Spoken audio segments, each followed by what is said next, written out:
अच्छा जी, आज का जो हमारा सेशन है ये दूसरा सेशन है बैच 4 का। इसके अंदर आपके साथ अगर मैं कुछ चीजें क्लियर करूं जो हम पीछे पढ़ चुके हैं उनमें से।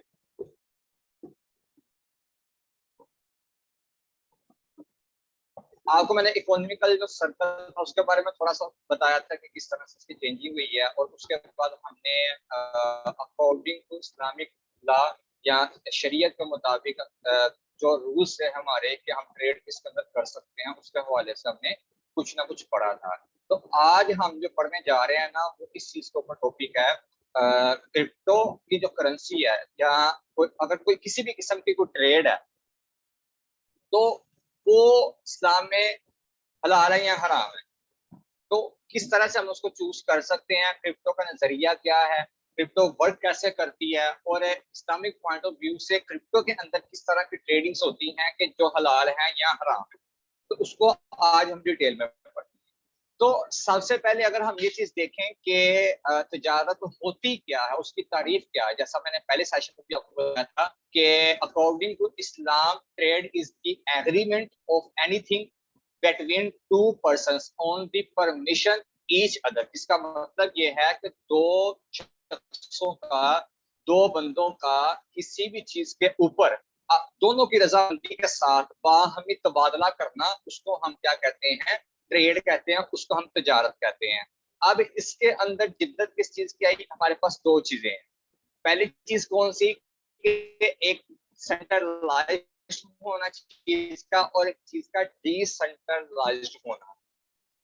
अब इन दोनों में फर्क किस चीज का, उसको आप समझ लें। सेंट्रलाइज बोलते हैं कि किसी के अंडर में रहकर आपने कोई काम करना है, जैसे कोई जॉब होल्डर है तो उसने जॉब करनी है तो बॉस के अंडर में उसने काम करना है। यानी कि हर माह तहत का कोई ना कोई माफ होता है, उसके ऊपर कोई ना कोई होता है। ठीक है जी, ये चीज होती है कि आप अपनी चीज को थर्ड पर्सन उसके अंदर इन्वॉल्व नहीं होता। जिसकी एग्जांपल आप ये समझे, लेफ्ट साइड, यानी कि आप अगर स्क्रीन को देख रहे हैं तो स्क्रीन पर देखते हुए आपको चीज जो नजर आ रही है लेफ्ट साइड होगी आपकी।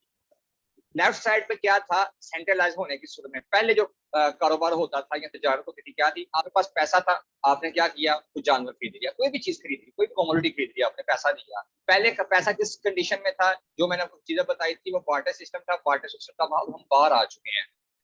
जब हम बाहर आए हैं तो करेंसियों का एक वजूद आया है, एक ऑथेंटिक चीज का वजूद आया जिसके बदले चीजों की कीमतें मुतय्यन की गई। अब मेरे पास सिक्के थे, मैंने उसके बदले में कुछ चीज खरीदी। अब आ जाए, थोड़ा सा जब वक्त चेंज हुआ, फिर वो चीजों से हम हटकर जिद्दत आ गई, हम पेपर करेंसी के ऊपर आ गए। उस पेपर करेंसी के बदले में क्या किया मैंने, मैंने वो पेपर करेंसी दी, जानवर खरीद लिए, कोई भी मैंने कमोडिटी खरीद ली। अब हम आगे जी, पेपर करेंसी से थोड़ा सा हटकर थोड़ा सा एडवांस दौर आया, इंटरनेट का इंकलाब आ गया और बैंक का वजूद आ गया। बैंक तो खैर पहले से भी आ चुके थे ना, जब पेपर करेंसी आई थी, बैंक आया था तो उसने आके पेपर करेंसी का वजूद दिया था, लेकिन मजीद जिद्दत आ गई, एटीएम कार्ड आपके पास है। क्रिप्टो करेंसी को आप अल्टरनेटिव बोल सकते हो, एटीएम का अल्टरनेटिव एक तरह से। उसको हम आगे जाकर मजीद डिटेल में पढ़ते हैं। पहले क्या हुआ जी, एटीएम आ गया आपके पास। अब बैंक था सेंट्रलाइज, वो किस तरह से कि जब आपने, अब बीच में आप खड़े हैं, अगर इस जगह पे मैं हाईलाइट करूं इस चीज को,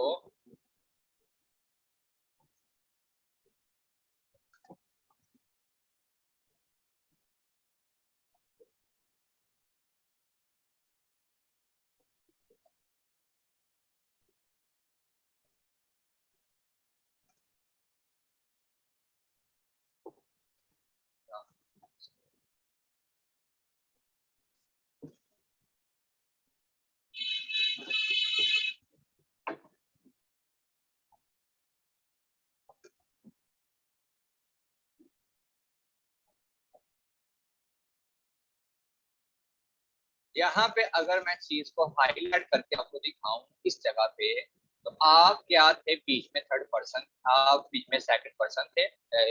या आप यूं कह लें कि पेयर टू पेयर चीज को देने के लिए आपके पास पैसा है ना, तो आपने पैसे के बदले में ये चीज देनी है और आप लेने वाले।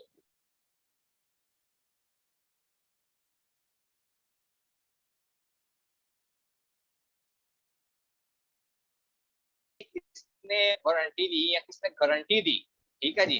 गारंटी ये हुई कि ये बीच में बैंक आया, बैंक ने अथॉरिटी दी कि जनाब आप ऐसा करें कि अपना ये वाला पैसा हमारे पास आप रखवा दें यहाँ पे, उसके बदले में हम आपको ये करेंसी देते हैं और इस करेंसी के बदले में आप कुछ चीज खरीद सकते हो। इसको हम कहते हैं जिद्दत आती, ठीक है जी। अब क्या हुआ, मैं आ गया जी सेकंड पार्ट पे। जब मैंने पेपर के बदले में इस चीज को लिया तो उसकी जो गारंटी दी है वो बैंक ने दी है, बैंक अथॉरिटी बन यानी कि सेंट्रलाइज काम हो गया यहाँ।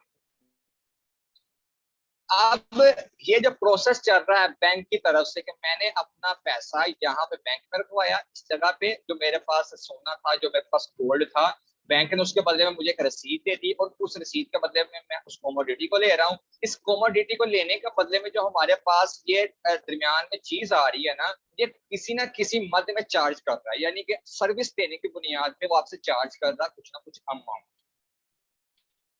अब यहाँ पे आप एक चीज समझें कि जब सेंट्रलाइज इंसान हो जाता है तो इंसान फितरतन आजाद पैदा हुआ है, वो गुलामी कबूल नहीं करता, ठीक है।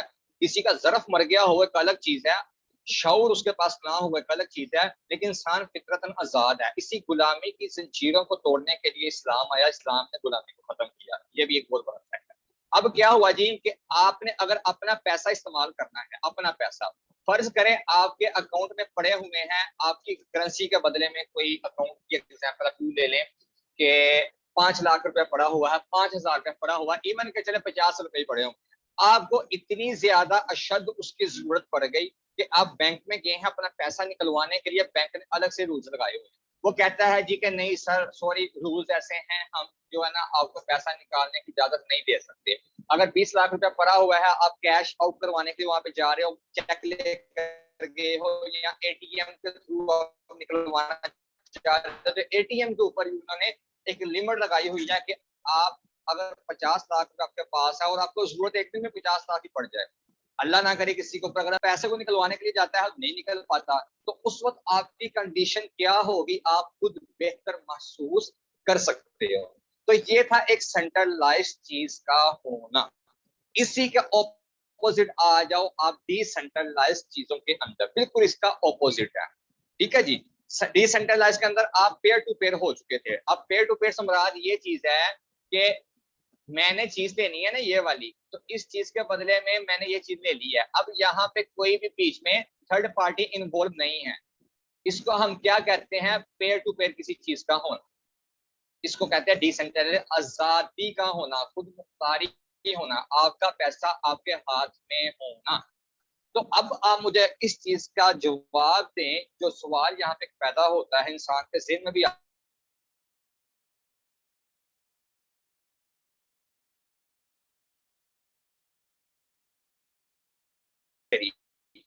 उसका रीजन यही है कि बैंक पैसा कहां से कमाएगा। ये जो मगरमच्छ बैठे हुए हैं वो पैसा कहां से कमाएंगे जब बीच में थर्ड पार्टी इन्वॉल्व नहीं होगी।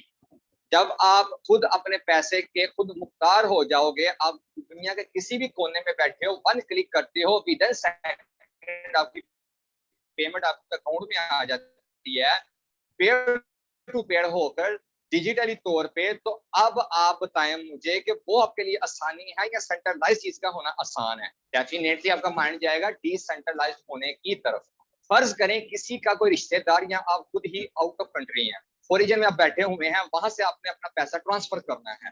पैसा ट्रांसफर करने के लिए सबसे पहले आप उस करेंसी को जो आप वहां से कमा रहे हो उसको आप एक्सचेंज करोगे, जाकर बैंक के अंदर वहां पर डिपॉजिट करवा दोगे। सेंट्रलाइज होने की वजह से ना, क्योंकि उसको जैसे पाकिस्तान को स्टेट बैंक होल्ड कर रहा है, इसी तरह से हर कंट्री के अंदर उनका एक स्टेट बैंक होता है जो उसको होल्ड करता है, ठीक है जी। उसको होल्ड करने की वजह से वो सेंट्रलाइज हो जाता है। वहां की आवाम जो होती है, उसकी जो पब्लिक होती है, वो उस चीज के मातहत होती है, जिस जहां से आपके मनी लॉन्ड्रिंग के केस भी बनते हैं, बाकी बहुत सारी चीजें आ जाती हैं, ये फैक्ट होते हैं सारे बीच में। वहां से अपने पैसा अपने डिपॉजिट करवा दिया अपने अकाउंट में, वहां से जब आएगा आपकी कंट्री में ट्रांजैक्शन होने के लिए, अच्छा खासा टाइम लेगा। वो कहते हैं ना 5 to 7 days जो बिजनेस डे वर्किंग के, उसके अंदर आपका काम हो जाएगा, उसके अंदर आपका पैसा ट्रांसफर हो जाएगा। अब बंदे को जरूरत हो जी फौरन ही, या एक आधे दिन के अंदर जरूरत हो, कोई मरने पे आया हुआ है यार, किसी की जान बनने पे आई हुई है, वो बेचारा बिल्कुल हॉस्पिटल के अंदर एडमिट है, डॉक्टर बोलेंगे नहीं जी पैसा जमा करवाओगे तो हम आपका ट्रीटमेंट स्टार्ट करेंगे, वरना ये आपका मुर्दा पड़ा हुआ ले जाओ इसको। तो वहां पे आप अपने आप को कोसोगे कि यार फिर मैं इस पैसे पर थूकता हूँ कि इस कमाई पे मैं थूकता हूँ कि जो मेरे अजीज को ना बचा सके, जो मुझको ना बचा सके। तो इन चीजों से बचने के लिए यहाँ पे एक नजरिया आया 2009 के अंदर। ये सेंट्रलाइज और डिसेंट्रलाइज का आपको मैंने फर्क बता दिया।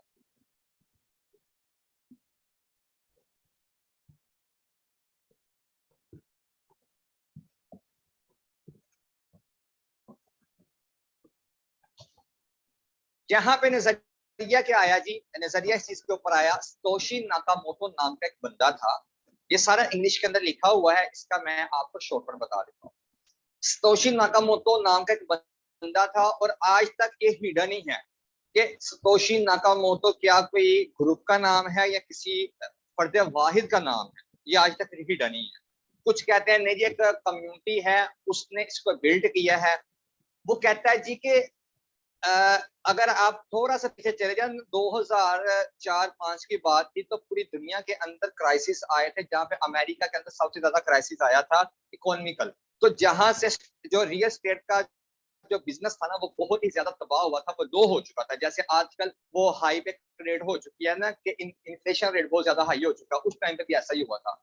उसने बोला जी क्यों ना हम ऐसा करें कि इंटरनेट हमारे पास है, उस इंटरनेट की टेक्नोलॉजी को यूज करते हुए, ब्लॉकचेन का जो ब्लॉकचेन की टेक्नोलॉजी है ना उसका इस्तेमाल करते हुए हम पेयर टू पेयर किसी को चीज ट्रांसफर कर सके और उसको एज अ पेमेंट स्टोर कर सके। उसने एक नजरिया इस चीज का दिया, और उसका जो व्हाइट पेपर था, जो उसका डॉक्यूमेंट्स था, उसने 2008 के अंदर उसको पब्लिश किया गूगल के अंदर जाकर, 2008 के लास्ट में। और उसमें उसने ये लिखा था कि ये एक डिजिटल करेंसी है, जिस तरह से अगर आप अपनी बैंक की एप्लीकेशन को इस्तेमाल करते हो तो उसके बैकएंड के ऊपर क्या चीज होती है, वो बैंक का अथॉरिटी होती है। हालांकि वो आपकी जो पेमेंट है ना वो एक्चुअल में किस चीज के ऊपर डिपेंडेड होती है, पे ही होती है। आप एप्लीकेशन इस्तेमाल कर रहे हो, आप किसी को पैसा ऑनलाइन ट्रांसफर कर रहे हो, तो वो क्या आप फिजिकल पैसा ट्रांसफर कर रहे हो, इवन कि अगर आप जाते हो बैंक के अंदर वहां पे जाकर आप अपना पैसा डिपॉजिट करवाते हो, तो आपको पता है कि आपका वो फिजिकल पैसा कहाँ पे गया। उसकी मद में वो बोलेंगे जी आपके अकाउंट में इतना पैसा डिपॉजिट हो गया, वो डिजिट ही आए है ना, लेकिन अथॉरिटी किस चीज की है, वो बैंक की है, वो बैक एंड पे बैठा हुआ है। मसाइल वहां पे क्या आ रहे हैं जो मैं पहले आपसे अर्ज कर चुका हूँ, आपको शेयर मैंने आपसे कर दिए हैं। अब यहाँ पे उसने भी यही बोला जी कि अगर हम इंटरनेट की टेक्नोलॉजी को यूज करें और यहाँ पे हम जो क्रिप्टो करेंसी का वजूद लेकर आएंगे, जैसा बिटकॉइन आया, तो उसकी सप्लाई भी लिमिटेड होगी। ये नहीं होगा कि इन्फ्लेशन को बढ़ाने के लिए या वक्ती तौर पे महंगाई पे कंट्रोल करने के लिए हम पैसा ही छापते जाएं। पैसा छापना कभी भी महंगाई को कंट्रोल नहीं करता, वो सिर्फ पैसे महंगाई के अंदर इजाफा लेकर आता है। फर्ज करें किसी के पास सिर्फ 5 सेब पड़े होंगे, 5 सेब एप्पल या कोई भी कमोडिटी पड़ी हुई है मिकदार के अंदर, और वो कहता है जी सबसे ज्यादा इस चीज का हकदार वही होगा जो ज्यादा बोली लगाएगा। तो अगर आप पैसे का रेट, अब पैसे को बढ़ाते जाओगे उसको छापते जाओगे पेपर करेंसी को, तो वो कंट्रोल नहीं कर पाएगी उस महंगाई को। जबकि क्रिप्टो करेंसी के अंदर उसने जो वजूद दिया ना इस चीज का, बोला जी इसकी सप्लाई लिमिटेड होनी चाहिए, ठीक है जी। और सप्लाई लिमिटेड का मुराद ये है कि जितने भी इसको बंदे इस्तेमाल करेंगे ना वो लिमिटेड ही रहेगी, और वक्त के साथ साथ ये चलती रहेगी, और ये माइनिंग होती रहेगी, यानी कि खुद ब खुद ही बनती रहेगी। इसका एक प्रॉपर तौर पर इसका व्हाइट पेपर दिया। अब स्टार्टिंग में तो कुछ लोगों ने इसको मजाक समझा, लेकिन जैसे जैसे वक्त गुजरता गया लोगों ने इसको एज अ पेमेंट मेथड इस्तेमाल करना स्टार्ट कर दिया। अब कहते हैं जी ब्लॉकचेन है, वर्क कैसे करती है ब्लॉकचेन की जो टेक्नोलॉजी है। Blockchain is the record keeping technology designed to make it impossible to hack the system or forge the data stored on it, thereby making it secure and immutable. It is a type of distributed ledger technology. DLT इसको बोलते हैं, distributed ledger technology, a digital system for recording transaction and related data in multiple places at the same time. In short इसका मतलब ये है कि जिस तरह से आप ऑनलाइन किसी भी खाते को अपने रजिस्टर में लगाते हो ना, बनाते हैं ना पहले किसी वक्त के अंदर, वो किराने की दुकान पे आप चले गए, वहां से दादाजी ने कुछ सामान लिया था या अब्बा जी को सामान लेते थे तो वहां पे लिखवा देते थे कि महीने का इतना खर्चा बन गया, और वो भी सियाना बंदा होता था दुकानदार, और वो क्या करता था जी कि जो 5 रुपए वाली चीज है उसके 6 रुपए लाता था उधार पे, और जो नगद वाली चीज होती थी वो 5 रुपए की लगा देता था। इसी तरह से वो क्या करता था, महीने बाद जाके अगर आपको 500 रुपया बना है तो वो हो सकता है 500 की जगह पर 700 लगा दे या 800 लगा दे, और भाई शहनशाह बंदा है ना वो, और आप फिर वहां पे मजबूर है कि भाई हम जो है ना वो ले रहे हैं और आपके पास कोई रिकॉर्ड नहीं है, सिर्फ उस बंदे के पास है जो उसने लिख दिया जी लिख दिया। और कुछ सियाने बंदे भी होते थे हमारे ऐसे कि जो अपने पास भी कॉपी रखते थे, भाई ये सामान लिया यहाँ पे लिख दो कितने पैसे बने हैं, तो इस तरह का सिलसिला कार चलता था। अब सिमिलरली ये भी वही चीज है जो ब्लॉकचेन की टेक्नोलॉजी है। थोड़ा सा आगे आते हैं तो इसको आप इसका मैकेनिज्म को समझे वो क्या चीज है।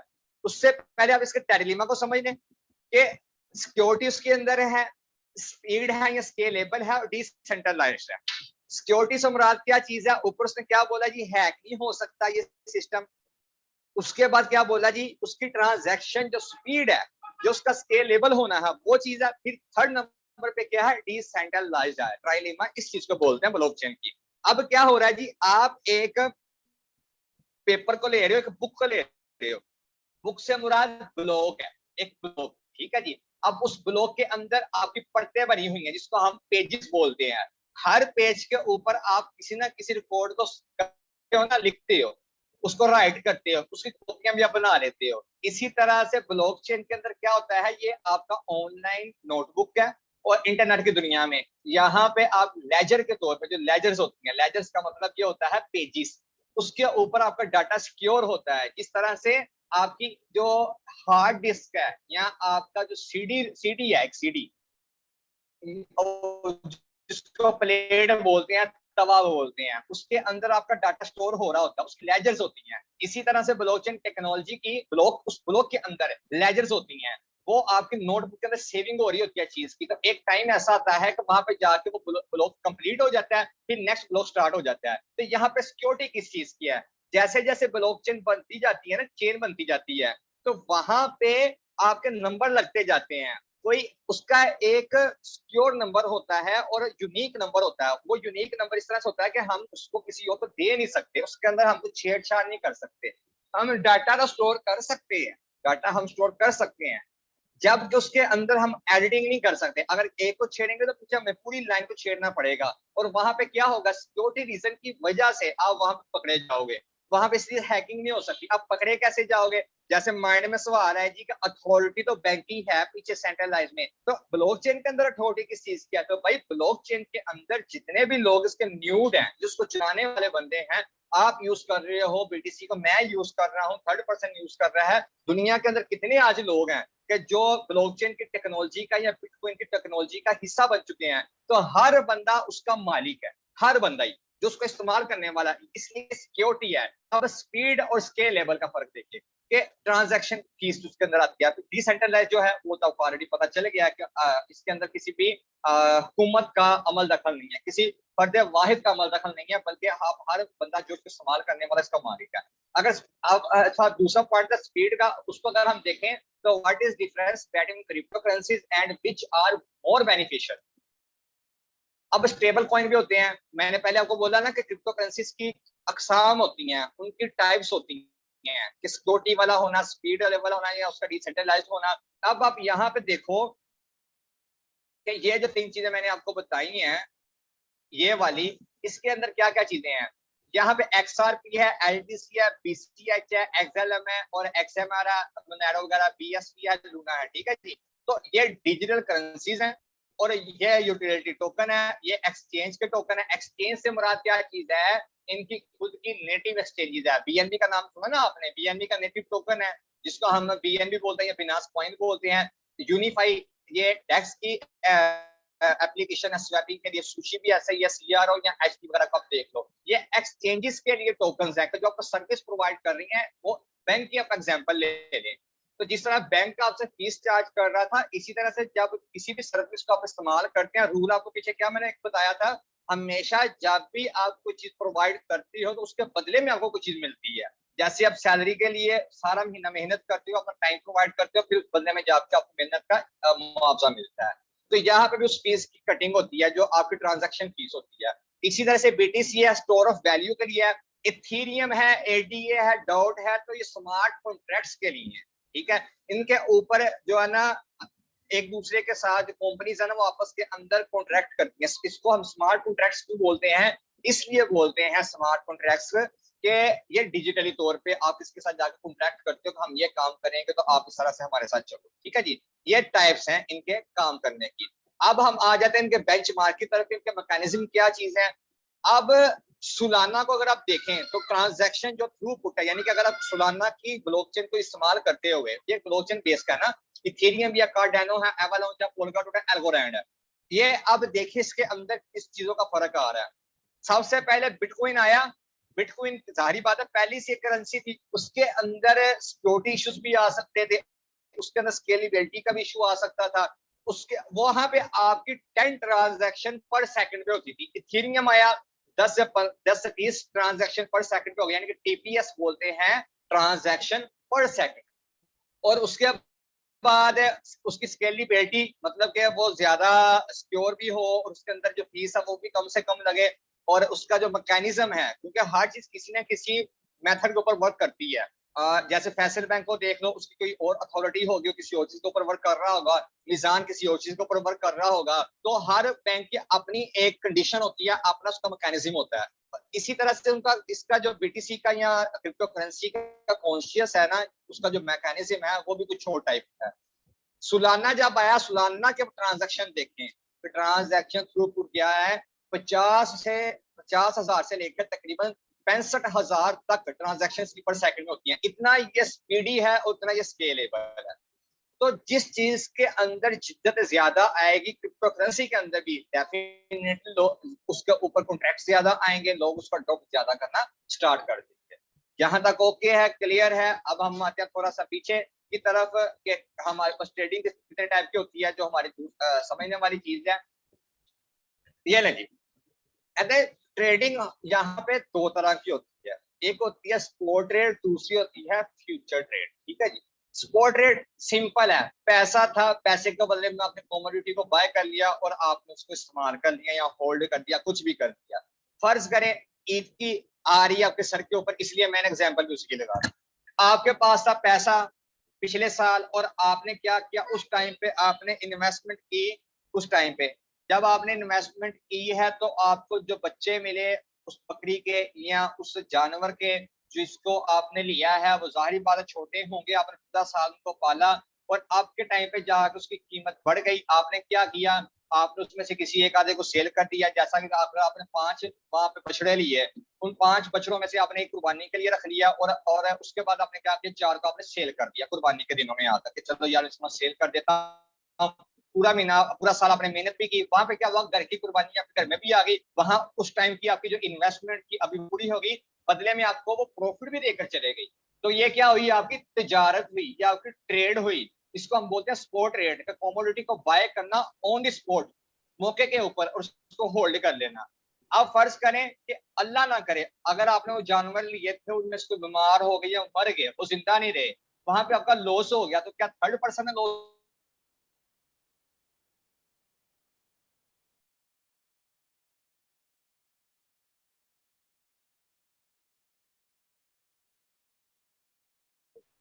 ठीक है, आप बदले में क्या कर रहे हो कि उस चीज को ले रहे हो, अपने पास होल्ड कर रहे हो, अपनी मर्जी के साथ उसको सेल कर रहे हो, इसको कहते हैं स्पॉट ट्रेड। सिमिलरली है फ्यूचर, उसके अंदर भी है, क्रिप्टो के अंदर भी आपको कॉइन को बाय करते हो, नीचे से उसको ऊपर जाकर सेल कर देते हो।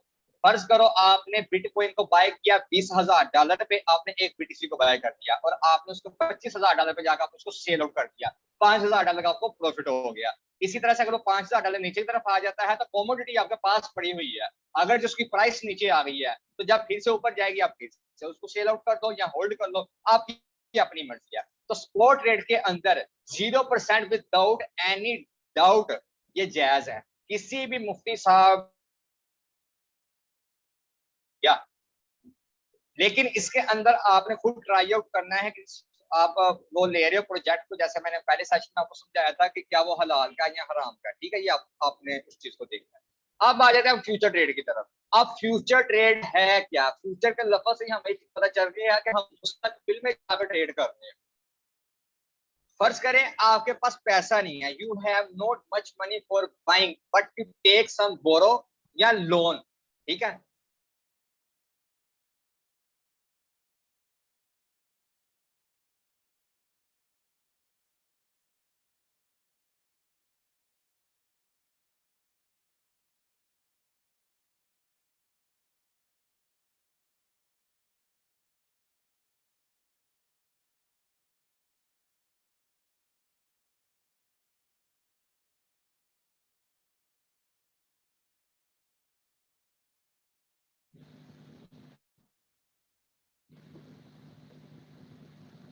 अब हम आज चले जाते हैं आगे की तरफ, इसको मैं कंटिन्यू करता हूँ।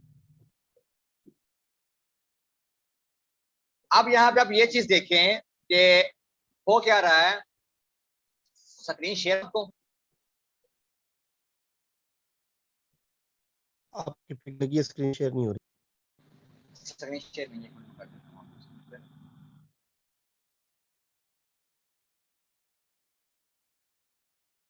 अभी देखिएगा। जी ओके ओके ओके जी। अब यहाँ पे देखें जी, इस फ्यूचर ट्रेड हराम और हलाल इन इस्लाम, ठीक है जी। हम ज्यादा वो इसके ऊपर कॉम्प्लेक्स नहीं करेंगे, हम इसको ज्यादा वो नहीं लेकर जाएंगे मजीद डिटेल के अंदर, क्योंकि जब बात आ जाती है थर्ड वाली कि जहां पे मैंने आपको बोला था कि किसी चीज को ऊपर हलाल या हराम का अगर वाज़ेह फतवा नहीं है तो वहां पे आपका एक फिका का कानून निकल आता है, फिक निकल आती है आपकी ना। तो हर फिक वाले को हम ये नहीं कह सकते कि अगर इंसान गलत है, क्योंकि मुजताहिद की जो कोशिश होती है ना वो भी बाइसे रहमत है, उसके ऊपर उसको नेकी ही है। तो इसलिए हम किसी भी फिक के इमाम को गलत नहीं कह सकते, वो अपनी जगह पे ठीक है। अब यहाँ पे कॉम्प्लेक्स क्या चीज का आ जाता है कि हम दूसरे को भी गलत कहते हैं कि यार हमें अगर कोई चीज अच्छी नहीं ना लग रही, हम उसके ऊपर कहते हैं तू भी काम कर रहा, तू ये काम कर रहा है, ऐसा कर रहा है, ठीक है। अब सिंपल सी बात है, कुरान आपके सामने है, हदीस आपके सामने है, अल्लाह ने आपको अकल दी है और कुरान में भी साफ बोला है जी कि इसके अंदर गौर फिक्र करने वालों बंदों के लिए निशानियां हैं। अगर तुम्हें किसी चीज के बारे में नहीं पता, सवाल करो उन लोगों से कि जिनको पता है उस चीज के बारे में जो जिस चीज को तुम तलाश कर रहे हो। अगर फर्ज करें मुझे दीन का इलम लेना है और मैं चला जाऊं जनाबे वाला किसी हीरो के पास चला जाऊं, मैं सुल्तान राही के पास, या नहीं वो आप तो खैर वो चलेगा, मैं शान के पास चला जाता हूँ, बोलता सर मुझे ये चीज बताएं जी कि इस्तिंजा कैसे किया जाता है, मुझे ये चीज बताएं जी रिबा किसको कहते हैं। भाई उसके उसके फरिश्ते को भी नहीं पता होगा कि यार ये क्या चीज है, मुझे बोल रहा है ये क्या चीजें ऐसे हैं। तो हमेशा सवाल करो उस मुतलका फील्ड वाले बंदे से कि जो उस चीज को जानता है, अल्लाह ये कहता है, ठीक है जी। अब यहाँ पे आप देखें, अगर खुद भी जाकर आप सर्च करना चाहें आप कर सकते हैं, किसी ने आपको मना तो ना किया कि आप जाकर सर्च नहीं कर सकते, गूगल आपके पास पर है, जाकर थोड़ी सर्च करें। अब यहाँ पे क्या चीज है, सूद को अरबी जुबान में क्या कहते हैं, रिबा कहते हैं। रिबा से मुराद मुअय्यना मुद्दत के कर्ज पर वो इजाफा है जिसका मुतालबा कर्ज मखरूज से करता है और ये शर्त पहले से तयशुदा होती है। अब अरबी के अंदर एक अबारत है, ठीक है जी, जिसका मतलब ये है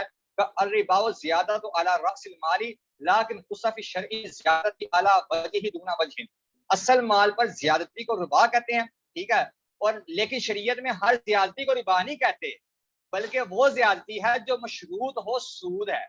शर्त के बगैर अगर मकरूज दाइन को खुशी से कुछ ज्यादा माल दे तो जायजा सूद नहीं। थोड़ी देर पहले मैंने आपसे बात की एग्रीमेंट की, अगर वहां पे आप ये एग्रीमेंट करते हैं, फर्ज करें आपने अपने भाई से कर्ज लिया, मैं खुद भी ले रहा हूँ, अपने दोस्तों से भी ले लेता हूँ, ठीक है। यहाँ पे हमारे एक बहुत ही अच्छे दोस्त हैं मेरे और भाइयों की तरह, मैंने उनसे कई दफा कर्जा कर लिया है और काफी देर बाद उनको जाकर उनकी नहीं है कि जरूरत के वक्त इंसान एक दूसरे के काम आता है, ठीक है जी। अब वो देखें कि उन्होंने मुझे वो जो चीज दी कर्जे हसन के तौर पे, मैंने उसका इस्तेमाल किया अपनी जरूरत के लिए। अगर तो वो ये चीज शर्त लगाते कि भाई ये जो तुझे मैं पैसा दे रहा हूँ ना, ठीक है तू दे ले, लेकिन मुझे वापसी में, अगर मैंने तुझे 50,000 दिया ना, मुझे वापसी में 51,000 चाहिए, इसे मैं कम नहीं लूंगा, बस चाहिए। इवन का मुझे 1 रुपया भी अगर ऊपर देना पड़ेगा ना, इस शर्त के साथ ज्यादती वाली के, तो भाई सूद में आएगा, वो चीज हराम हो जाएगी। हाँ, अगर रिटर्न के अंदर फर्ज करें मैंने लिया ना, मैं खुशी के साथ जब उनको माल वापस करता हूँ, और खुशी के साथ साथ मैं क्या करता हूँ, उनको कुछ ना कुछ बढ़ा के दे देता हूँ, और ये कहता हूँ कि सर ये मेरी तरफ से हिबा है या तोहफे के तौर पर का आपने मेरी हेल्प की, तो ये मैं खुशी के तौर पे आपको दे रहा हूँ, या आप इससे कुछ चीज खा लीजिएगा, या जैसे आप इसका तसर्रुफ करना चाहें आप कर सकते हैं।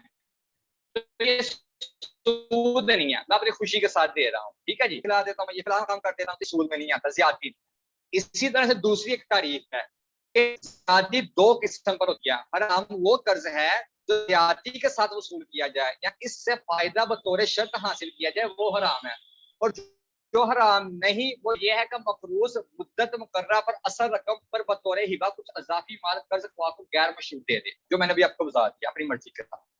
हम अगर कहते हैं कि हज़रत उबादा बिन सामित रज़ी अल्लाह तआला अन्हु से रवायत है कि दूसरी जो चीज आ जाती है, ये तो आ गया पैसे का। अब आ जाते हैं हम क्रिप्टो वाली साइड पे, जो फ्यूचर ट्रेड वहां पे हो रही है। जो लोगों का सवाल ये होता है ना कि ठीक है, हमने मान लिया कि आप कमोडिटी को बाय कर रहे हो डिजिटली तौर पे ना, डिजिटली एसेट को आप बाय कर रहे हो, उस फॉर्म में आप उसको बाय कर रहे हो, तो होल्ड कर रहे हो, फिर आप उसको सेल आउट कर रहे हो, तो ठीक है, हम इस चीज को हमने तस्लीम कर लिया कि वो जायज है। फ्यूचर के अंदर तो आप मुस्तकबिल की तजारत कर रहे हो, और वहां पे भी आप बढ़ा कर दे रहे हो, सब कर्जा ले रहे हो, जब रिटर्न करते हो तो कर्जा ले रहे हो ना, वहां से आप वहां से लोन ले रहे हो। जैसे मैंने आपको पहले बोला कि अगर आपके पास $10 है और आप लेवरेज लेते हो, कितनी थी, 5x की, 100 को 10 को 5 के साथ जरूर दे दो, तो आपके पास $50 आ जाएंगे, और 50 के साथ आप ट्रेड कर रहे हैं। अब यहाँ पे ये चीज है समझने वाली कि क्या फ्यूचर ट्रेड इस जुमरे में आती है, सूद वाली जुमरे में, या वो आती है गैम्बलिंग वाले चक्कर में या गढ़ वाले चक्कर में। तो इस चीज को पहले आपने क्लियर करना है। यहाँ पे देखें कि सोने की बैग सोने के इवज में हो, या चांदी की बैग चांदी के इवज में हो, और गंदम की बैग गंदम के इवज, और जौ की बैग जौ के इवज, खजूर की बैग खजूर के। यानी कि ये जो 4-5 चीजें बताई गई है ना, जो जिनसी चीजें हैं, जिनका जिनस एक हो या उसको बराबर पे तोला जाए, उसके अंदर अगर हम करते हैं तिजारत, तो वहां पे अगर आप बढ़ा कर दोगे ना, तो वो भी क्या आएगा, सूद की मद में आएगा, ज्यादती आएगा। अब यहाँ पे आप देखें, आपने बिटकॉइन खरीदना है, आप वहां पे यूज कर रहे हैं डॉलर को, जिस कोई एक है, नहीं है ना, जिनस एक है, दोनों की कंडीशन ही एक है, तो क्या वो मापी जाती है? नहीं ना मापी जाती। कहाँ पे कोई ना कहाँ पे आप किसी चीज को बाय कर रहे हो, माप के बराबर करोगे नहीं, बल्कि आप उतनी मिकदार लोगे। यहाँ पे हमारे पास जो चीज खुल के आती है ना, वो इस चीज के ऊपर है। वहां पे आप लेवरेज लेते हो, फर्ज करें आपने लेवरेज ली $100 के साथ 5x की, और आपके पास टोटल हो गए $500। अब $500 के ऊपर आप ट्रेड कर रहे हो, और $500 पे जब आपने ट्रेड कर,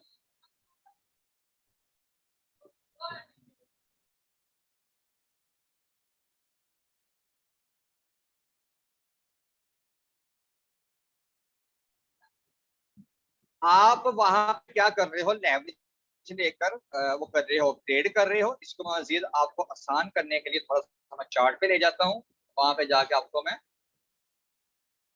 समझा देता हूँ।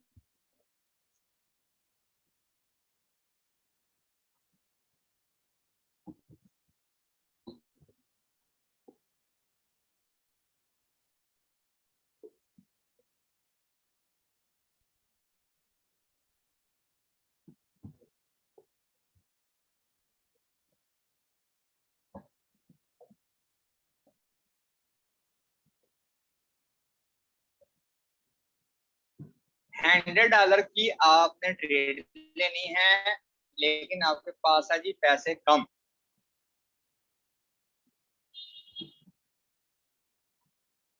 स्क्रीन शेयर है ना, सबको मसला तो नहीं है, मुझे साथ साथ क्लियर कर दे।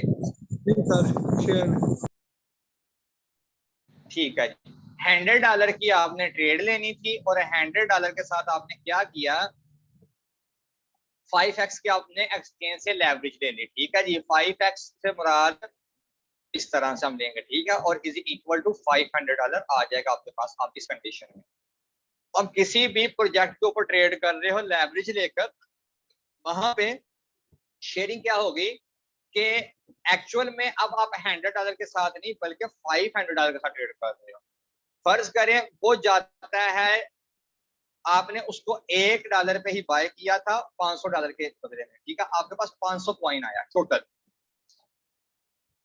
ये 500 कॉइन आपके पास आया है और इसकी प्राइस जब गई है और पर आपको कॉइन मिला है जी $1 पर कॉइन $1, ठीक है जी। अब इसकी प्राइस जब गई है 1.10 के ऊपर, तो इट्स मीन कि आप अब 100 के साथ ट्रेड की आपने ली थी 500 के साथ।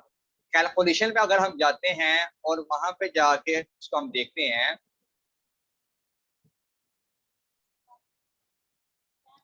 स्क्रीन नहीं शेयर। मैंने पूछा तो पहले था आपसे।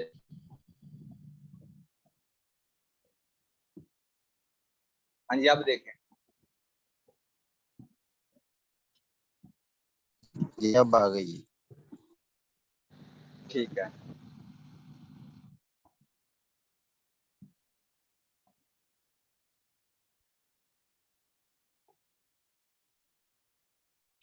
चलें जी, $100 आपके पास था और आपने ट्रेड ली 5x के साथ, एक्सचेंज से आपने लेवरेज ली है, $500 के साथ ट्रेड ली, पर कॉइन को आपने बाय किया $1 पे, और अब आप क्या कर रहे हो, 500 कॉइन की ट्रेड। 1.10 पे जब वो ट्रेड आपका वो गया, कॉइन गया है, तो आप क्या कर रहे हो, 500 को आप मल्टीप्लाई कर रहे हो 1.10 के साथ,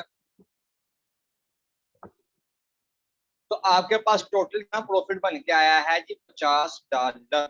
आप फर्ज करें आप ट्रेड को कर देते हो यहाँ पे क्लोज $10, और यहां से हम माइनस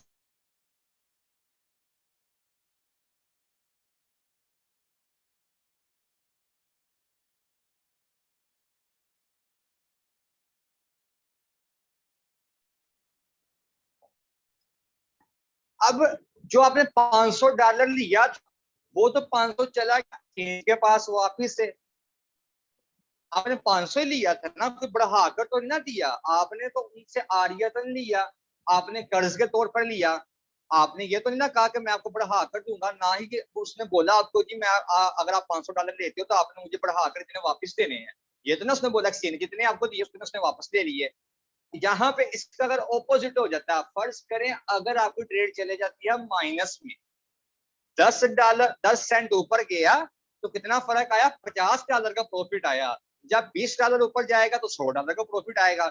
इट्स मीन के जो आपकी लिक्विडिटी निकलेगी ना वो 80 सेंट पे निकलेगी, 90 सेंट पे, हाँ ठीक है, 80 सेंट पे निकलेगी, क्योंकि 20 सेंट ऊपर जाएगा तो $100 होगा, अगर 20 सेंट नीचे आएगा तो $100 खत्म हो जाएगा। ये है बस फर्क। वहां पे आप क्या करते हो कि सर मैं इतना लॉस बर्दाश्त कर सकता हूँ, रजामंदी के साथ एग्रीमेंट कर रहे हो ना, जैसे मैंने उसकी आपको एग्जांपल दी वो गोट वाली, कि आप पैसे के बदले में किसी से चीज लेकर आ रहे हो, अब अगर आपके पास आज वो चीज खराब हो जाती है या मर जाती है, कुछ भी उसको हो जाता है, तो वो देने वाला जिम्मेदार तो नहीं ना है। या आप अपनी मर्जी से किसी चीज को लॉस में सेल कर रहे हो तो अगला बंदा तो जिम्मेदार नहीं है, आप तो एग्रीमेंट कर रहे हो उस चीज के ऊपर। हाँ, यहाँ पे जो चीज आ रही है कि अगर आप $100 के साथ रिस्क कम लो, मतलब कि आप यूं करो कि 2x कर लो, आप 3x कर लो, अगर आपने 3x की लेवरेज लिया है $100 के ऊपर, मतलब आप $300 के साथ आप ट्रेड कर रहे हो। $300 का मतलब यह है कि जब वो 3 सेंट ऊपर जाएगा, $300 के साथ $3 का प्रॉफिट होगा, अगर वो जाएगा कहाँ पे, 10 सेंट ऊपर जाएगा तो 20 सेंट का आपको प्रॉफिट होगा। इसी तरह से आगे चीजें बढ़ती जाएंगी।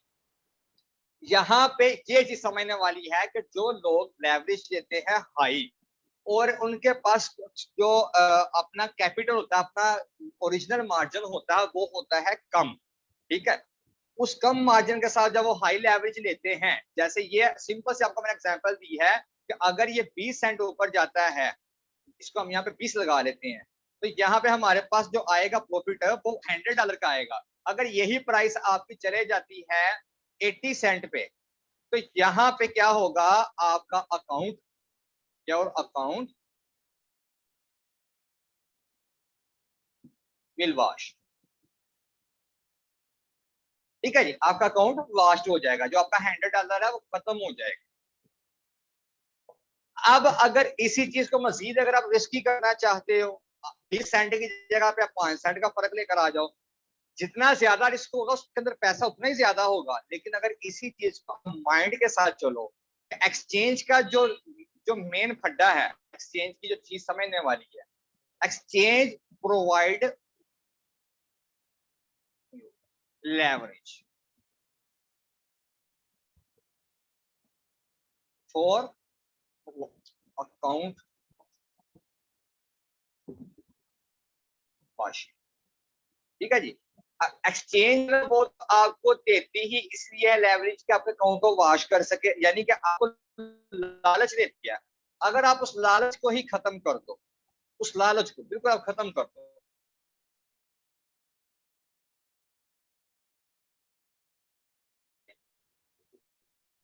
$500, आप कहते हो नहीं जी मैं स्पॉट ट्रेड नहीं से कर सकता क्योंकि इसके अंदर मार्जिन कम आता है, मोटा है। तो यार ये चीज समझ में नहीं आती, तू ना मैं फ्यूचर के ट्रेड कर लूँ कि मार्केट अगर नीचे भी जा रही है ना तो उसको मैं नीचे से भी पकड़ सकता हूँ। ठीक है,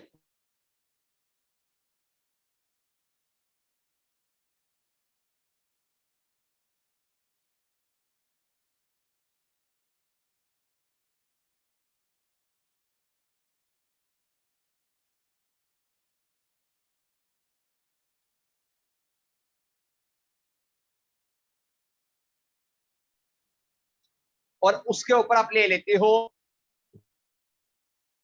5x की लेवरेज। हम 5 को ले लेते हैं, ठीक है, x इज इक्वल टू 500। अब यहां पे आप देखते चीज को, ऊपर वाला फार्मूला क्या था कि $100 जस्ट आपके पास है, 100 ही आपने लगाया, लेकिन आपको 20 सेंट का फर्क नजर आया। अब यहाँ पे क्या 4 गुना ज्यादा आपके पास बैकअप पे मार्जिन पड़ा हुआ कि नहीं पड़ा? डेफिनेटली पड़ा हुआ है। अब वो 4 गुना से मुराद क्या चीज है कि भाई जब वो पूरे का पूरा $1 नीचे आएगा ना तब जाकर आप लिक्विडेट हो जाओगे। तो क्या किसी भी कॉइन की प्राइस बिल्कुल जीरो हो सकती है, बशर्ते कि वो कुछ स्कैम ना करे। जैसे लूना प्रोजेक्ट भाग गया है, कारोबार के अंदर कोई भी बंदा जो किसी के साथ स्कैम कर सकता है, कारोबार शुरू करके भाग सकता है, आप डबल शाह के चक्कर में चूना लगा सकता है, वो एक अलग चीज आ जाती है। लेकिन क्या आप इस चीज की तवक्को रखते हैं कि बिटकॉइन की आपकी जो लिक्विडिटी है वो लगी हो जी $200 के ऊपर, और आप तसव्वुर करते हैं कि वो $200 पे जा सकता है? 110% क्या वो 1000 वहां पे नहीं जा सकता, $200 कभी भी नहीं जाएगा, क्योंकि उसके ऊपर इतनी ज्यादा बाइंग लगी हुई है कि आप सोच भी नहीं सकते। मे भी उसका लास्ट बॉटम 12-13 हजार पे हो, वहां से आपसे वो पकड़ा ही ना जाए, उसके बाद वो दोबारा आपको चांस ही ना मिलेगा 12-14 हजार या 15,000 आएगा। इतना वो हिट करे ऊपर की तरफ कि आप सोचो यार ये $1 मिलियन पे पहुंच गया, फिर आप बोलोगे यार काश मैं $14,000 पे ले लेता तो बेहतर था।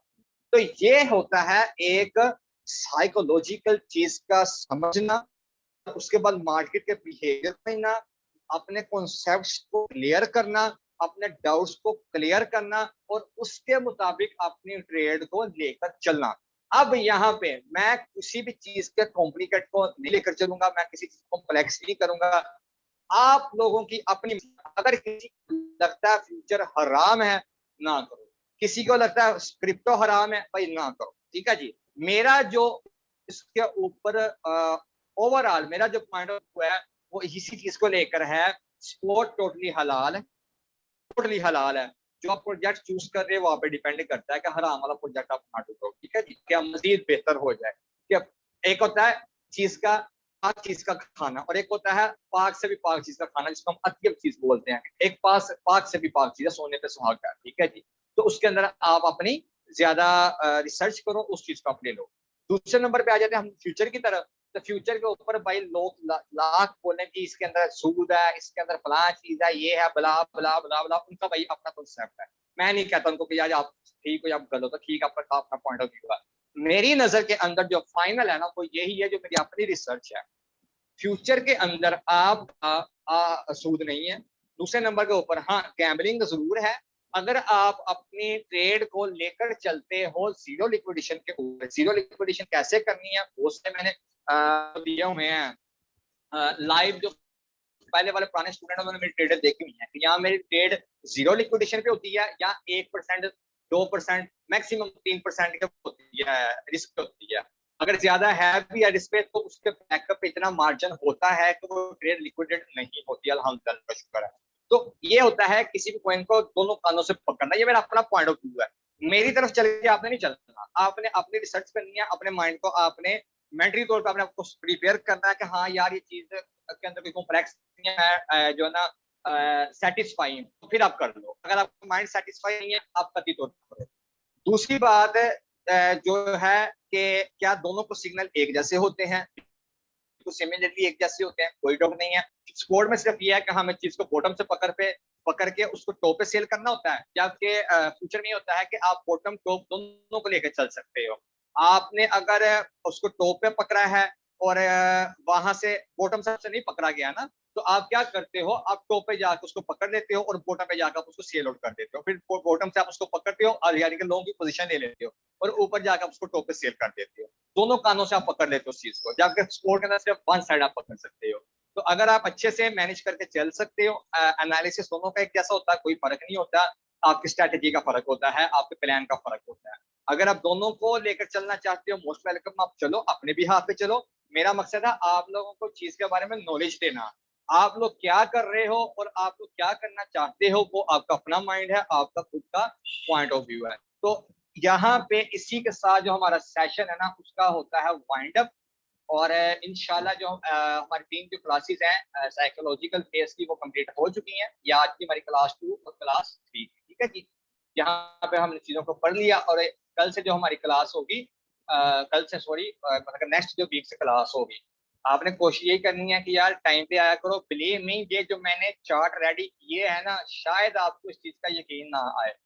5:30 बजे की लाइट गई, 6:30 7 बजे जाके आई है और मैंने लैपटॉप पे बैठकर, मैं स्पेशली कल जाके नया लैपटॉप लेकर आया था, जो सिस्टम मुझे तंग कर रहा था। ठीक है, मैंने लैपटॉप पे बैठकर गर्मी के अंदर चेयर पे बैठ के मैंने इवन के मुझे पसीना आ रहा था, मैंने गर्मी में बैठ के चार्ट सारे रेडी किए, आप लोगों के लिए क्लास को मैंने रेडी किया। और मेरी कोशिश यही है कि मैं टाइम टू टाइम जैसे हमारे लेक्चर्स हों मैं उनको अपडेट करूं। ठीक है, ये अपडेटिंग ऐसी चीजों की होगी कि जिद्दत आती जाएगी। ये जो प्रेजेंटेशन होती है चीजों की, ये चीजों को आसान करके किसी को समझाना, ये भी ये ही असल चीज होती है। 1-to-1 कन्वर्सेशन करके अगले बंदे को अपडेट चीज को प्रोवाइड करना। अदरवाइज मैं इस चीज को एक दफा रिकॉर्ड कर लूंगा, मुझे मसला नहीं है, साथ साथ उसको चलाता जाऊंगा जैसे बाकी लोग पंजन सेल करते हैं, जबकि मैं ऐसा नहीं चाहता।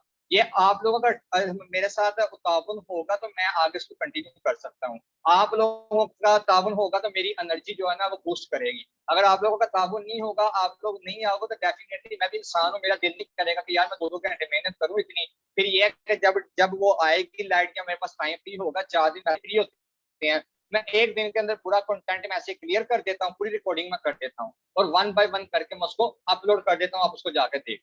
ये मैं कर सकता हूँ। फिर तो आप लोग साथ दें, ये आप लोगों के साथ ही चलेगा और मैं नहीं चाहता कि आप लोगों के साथ आप लोगों से कोई भी चीज मिस हो। ठीक है, यहाँ पे मेरा सेशन कंप्लीट है, मैं यहाँ पर रिकॉर्डिंग को करता हूँ स्टॉप और यहाँ से आपको जो क्वेश्चन करना है वो आप पूछो।